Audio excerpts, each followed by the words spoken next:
Hey guys, Chris here again with the 7th and final video in this little small mini series, I guess.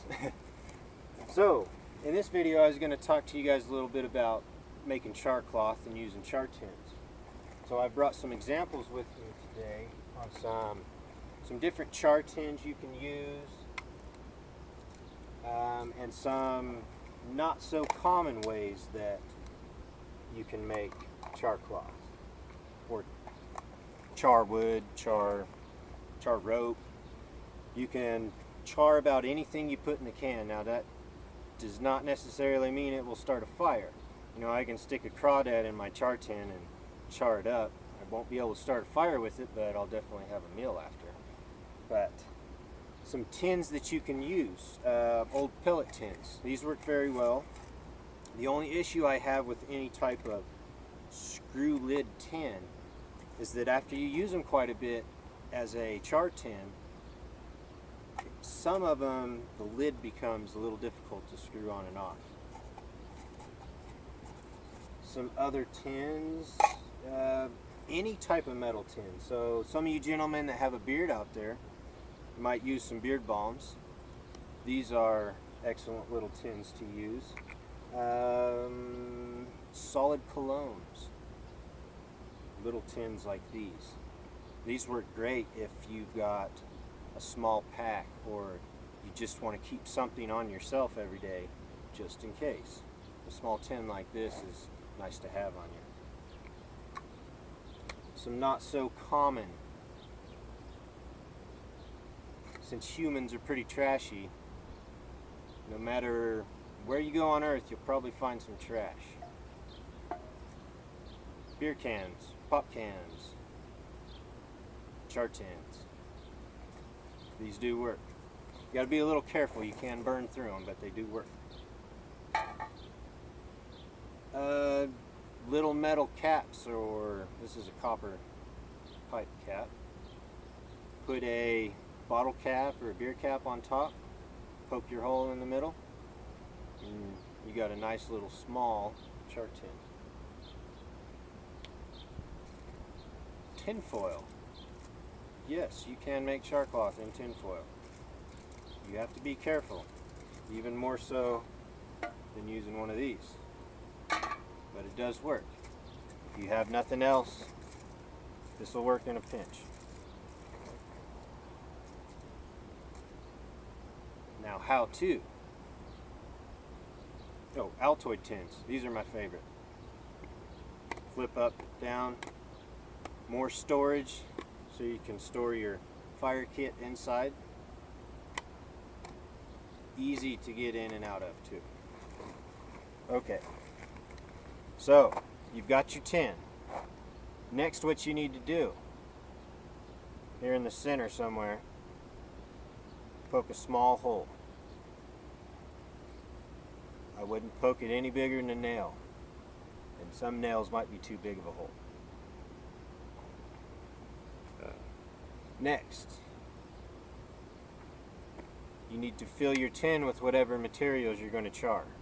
Say it be jute, twine, or rope, cotton rope, old t-shirts. A favorite of mine are my old jeans, a little bit stronger, a little thicker.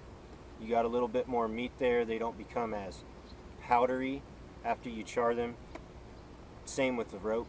Rope will not become as powdery when you've charred it as much as, say, a thin cotton shirt would. You can char things such as sawdust, small wood shavings, pencil shavings. Those work excellent. You know, some situations you might not want to be tearing holes in your shirt or your underwear to make some char cloth. So now you've got your tin, you've got your hole poked, and your tin is full. You've got your fire going. What you need to do next is set your char tin in your fire. After a short while, you know, maybe a minute or two, you'll start seeing some smoke coming out of your hole. Now that smoke is all the gases that are coming off of what you're charring in the tin. So during the day you can see that smoke coming off. Now as soon as that smoke quits coming out, you need to pull your tin off. You do not want to overchar these, you can ruin them. Now say you're charring at night and it's a little difficult to see your smoke coming out of your tin. A little trick you can do is to light that gas that's coming out of there on fire, and you'll get a good 3-4 inch flame coming out of there. That is a good way to see it at night when it's in your campfire. And once that flame dissipates or goes away, your char cloth or whatever you're charring inside is done, and it's time to take it out of the fire. Now when you take this out of the fire, let this can cool. Do not open it while your charring material is still hot on the inside.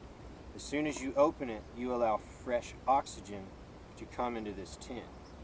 And fire's best friend is oxygen. So as soon as oxygen will hit that hot char cloth, it will actually ignite it and your char cloth will start smoldering.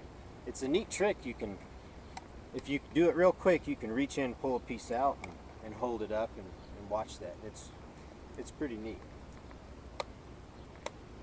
Okay, that's about all there is on char cloth. Now, I'd mentioned to you guys I was going to tell you guys about some things I may do in some future videos. And in an earlier video I had knocked off this little flake here with one of my knives. And it mentioned I may show you guys how to make some arrowheads. So I brought with me, I hope you can see this, glass on there. These two here are actual Native American artifacts. This is a bird point and this is a drill point. These here are ones I made when I first started. This is the very first crude bird point I'd ever made. And this is the progression until I decided I was good enough to start hafting them onto my arrows and using them to hunt with. A couple other ones I've made. Okay, well first, here's another nice Native American artifact, bird point.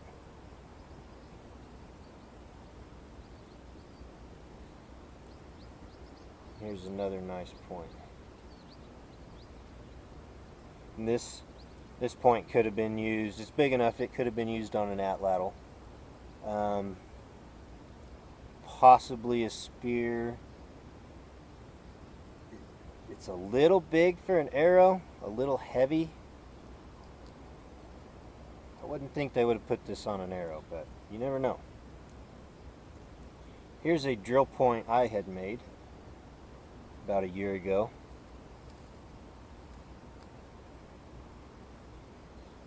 And here's another bird point I had made. I used to wear this every day until I broke one of the ears off and decided to stick it on the shelf with the others. But that was a real nice point until I broke it. So that may be some future videos that I do for you guys. I'll also be taking you guys on some of my bush trips I go on with a couple of my buddies and showing you guys some primitive shelters we make and some other ways we start fire and some of the things we do and some of the primitive traps we set and primitive ways of fishing and a lot of that type of stuff. So anyway though, I need to keep this video short so it's only one video. But thank you guys for watching, and there'll be more videos to come. Keep it wild.